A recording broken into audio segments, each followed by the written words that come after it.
Sorry, I sound like the fat one at Baby Reindeer. Hello, I am the Irish guy, and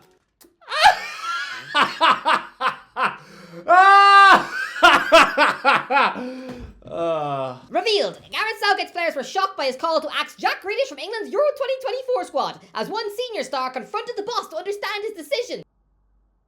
What? Right, well, this sounds like a bunch of unruly kids on a school tour to the zoo. We get it, okay? Your Larry best friend has just been sent home with his mum after trying to kiss a meerkat. And so you're complaining to your teacher. Oh, please let Larry stay. Who else am I gonna swap Pokemon cards with on the bus? I mean, who was it, okay? Who do you think was the petulant little gremlin trying to stand up to Southgate on this? You know what this thinks of? June 2010, in the middle of the World Cup, when John Terry severely annoyed Fabio Capello by going in front of the cameras and staging a mutiny against the boss, telling everybody how he doesn't care if he upsets the manager. If he thinks something needs changing, he's going to tell him. And he went as far as saying that he thinks it was wrong how his Chelsea teammate Joe Cole was on the bench for the first 2 games. It was everything that was wrong with that generation. The tail wagging the dog. And it's happening again. Honestly, this is like an episode of Lost. There were clues this was gonna happen. I mean, Joe Cole was doing punditry for the England-Bosnia match. He was in the building. So we should have known this was gonna happen too. If somebody really did dare question Southgate's authority on this, oh, he should have probably shown them Grealish's Wikipedia page. Yeah, look at his stats and then compare them with that of Anthony Gordon. Now get out of my office and wipe that drool off your chin. I mean, it was probably Harry Kane, wasn't it?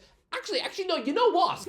What player is most like John Terry in the current England camp? Somebody who leading up to that tournament was regularly in the papers embroiled in a nauseating love triangle saga.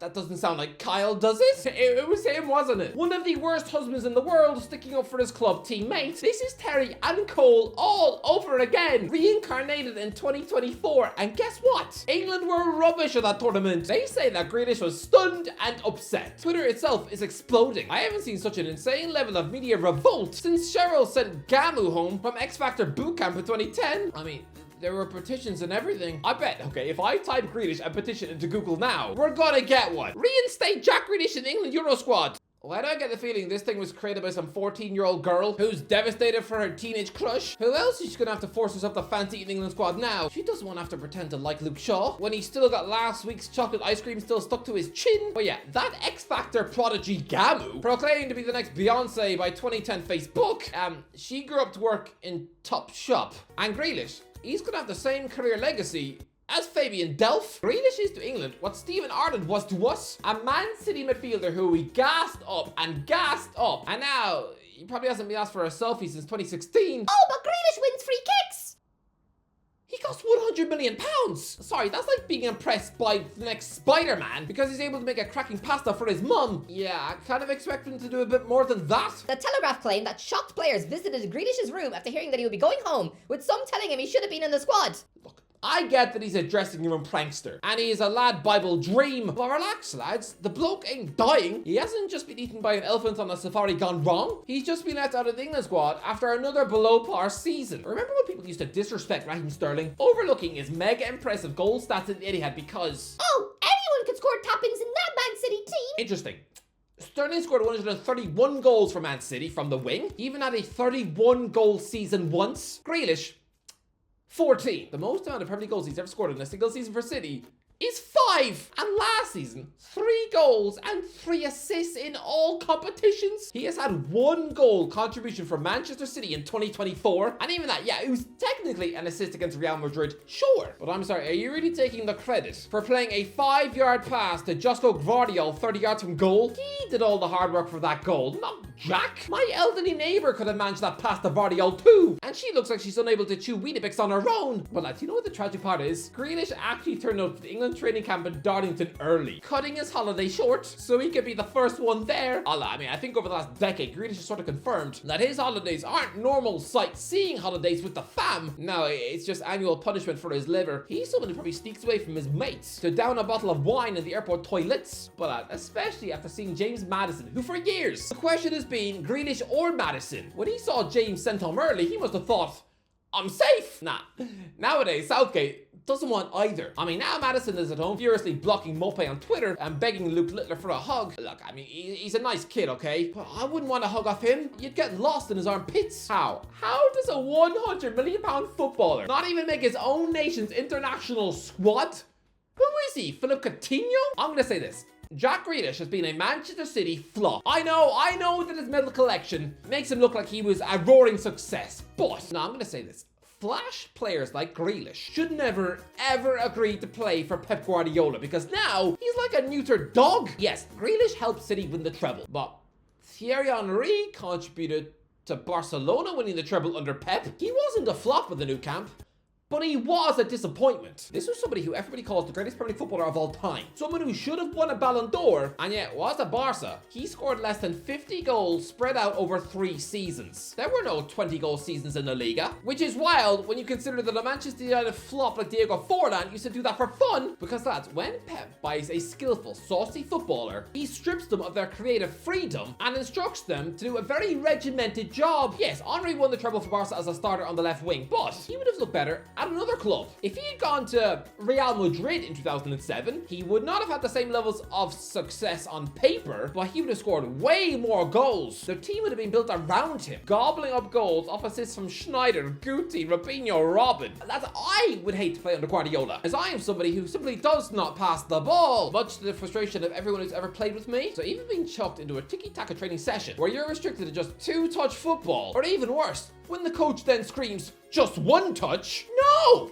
Just 1 touch! 3 words that my uncle used to hauntingly whisper in my ear on sleepovers. Pep is a nightmare for flair players. He is someone who doesn't allow you to be yourself. It is actually one of the biggest releases in football that he quit Barcelona in 2012. Because that club were always going to sign Neymar the following year. Guardiola would not have been able to coach a Neymar. Guardiola is a manager who strips players of their creative freedom and forces you to be something you're not. Just a very vanilla, boring version of yourself. It's a bit like when you're 8 years deep into a marriage and suddenly you find yourself spending your Saturday afternoons wearing old man slacks and trudging around museums, marveling at some weird painting made out of turkey dinosaurs. You sort of think, what happened to me? Same thing with Grealish, when he's now scared to take more than 2 consecutive touches of the ball. But Grealish, he only has himself to blame. This is someone who loves to party to a ridiculous degree. Look at Cristiano Ronaldo, someone who has tried to squeeze the most potential out of his career to such a robotic extent that he has probably banned Skittles from his house. His poor children probably have to eat broccoli for their birthdays instead of cake. Well, Grealish, I'm sorry, but no £100 million footballer on earth should be punishing their body to such a degree that they're now slurring insults about a fellow professional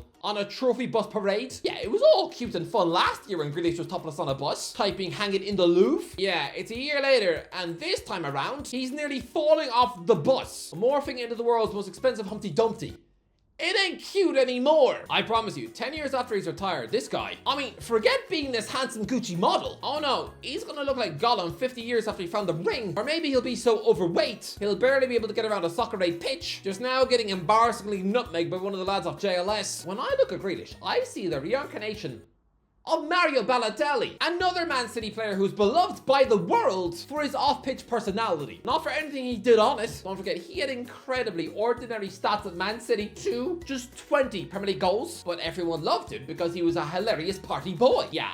Where is he now? I stopped paying attention to his career about 8 years ago. He's only 33. I think everybody should stop celebrating Grealish the character because yes, I suppose he's like if Jimmy Bullard was handsome. But to be worth £100 million and to not even make your nation's Euro squad, it is embarrassing. Imagine if England win the Euros this summer and party boy Grealish is forced to watch it in the pub with the only memory of this man's England career being the one where he lost the Euros final and didn't even take a penalty in front of his fans. You know what? That might actually be sweet consolation for me after he ditched the Ireland shirt a decade ago. This would be like when Christian Vieri lost the Euro 2000 final with Italy against France and didn't make the squad when they won the World Cup in 2006 against France. That is potentially Grealish's torturous fate that awaits him. I'm as giddy as a child on Halloween. Okay, what other decisions am I shocked by? Well, there's a glaring weakness at left back. Look, Joe Gomez is a decent backup choice, but bringing a broken Luke Shaw to the tournament is desperation, and I have seen this before. Wheeling a chunky, injured Manchester United star onto the plane to Germany because they might be able to take part in the second group game.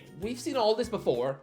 In 2006, Wayne Rooney had broken his metatarsal against Chelsea in April. He was injured. He should have taken the whole summer off. The England FA should have been brave and let him stay at home and brought a hungry Darren Bent instead. Yeah, Rooney didn't perform at that tournament. He was rushed back and failed to score against Trinidad and Tobago, Sweden, Ecuador and Portugal. Rooney and Shaw are identical cases. Christ, well, even their body types alone. Both these guys look like they took in the pizzas and sausage rolls when they're out injured. I mean, when Luke returns, I reckon he's going to be as sloppy as Rooney was in 2006. I mean, there is no bigger clue that Rooney was sloppy that summer than the fact that his tournament was ended when he sloppily stamped on Ricardo Carvalho's groin. Bringing Shaw is a mistake. He hasn't not played since February. Come on, the last time he completed a 90-minute match at Old Trafford was December the 6th. You might as well have brought Reece James. I mean, where is Tyreek Mitchell? Or even the versatile Tino Livramento? I would be scared if I was Luke Shaw. People worry about his match fitness anyway, but now...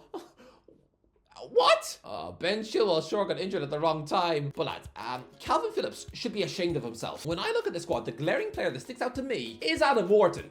Full disclosure, okay? This is the first time since 2006 where England have brought someone to a tournament who I had never heard of 1 year before. Yeah, no, I'd never heard of Theo Walcott in May 2005. I think it would be creepy if I had. He had just turned 16, had yet to make his Southampton debut. No, he wasn't appearing in any match magazines. And similarly, I had no clue who Wharton was until he swapped Blackburn Rovers for Palace in February of this year. I didn't know who he was at Christmas. And now he's in the England squad. My mind is blown. So I can only imagine how his parents must feel. I did not know who Wharton was a year ago, and I barely knew about Kobe Mainu. The fact that these two children are both in the England squad shows the complete lack of defensive midfielders in this nation. Calvin Phillips is only 28. He has already played for England at the Euros, helping them reach the final. If he had shown anything close to the sort of level he was at Leeds, he would be in this squad. Southgate must have been begging him to have a good loan spell at West Ham, but no, he was absolutely horrendous monkey sick. Okay, I mean, he's not the most high-profile DM to fail at West Ham. Javier Mascherano could barely get a kick either, so Phillips might be able to console himself with that, but still. That move to Manchester City has wrecked his career. To be fair, England have had a massive shortage of quality, all-out defensive midfielders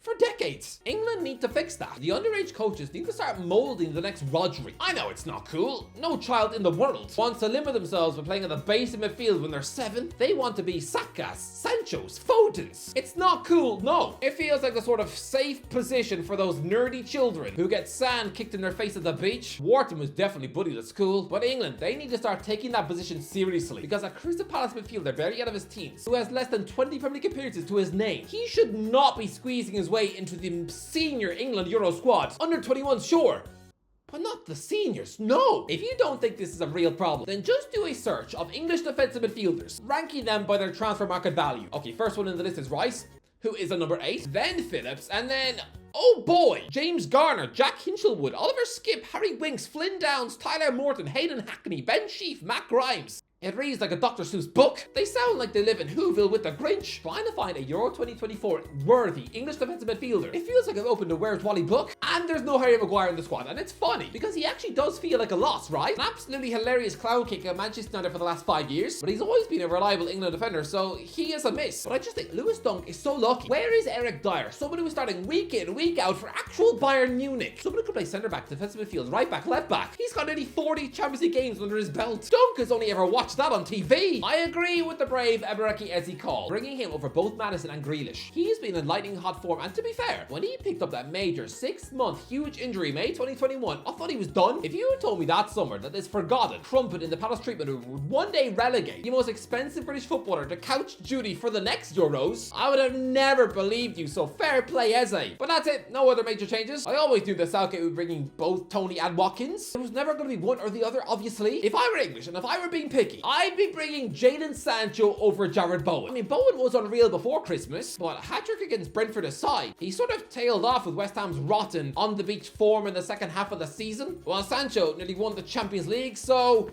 justice for Jadon. But overall, lads, this Euro squad, I have to say, fair play Southgate. Anyway, that's it. What do you think? Let me know. What do you think of the squad? Let me know in the comment section below. If you enjoyed the video, don't forget to give a like, share, and subscribe as always. I'll talk to you in a while.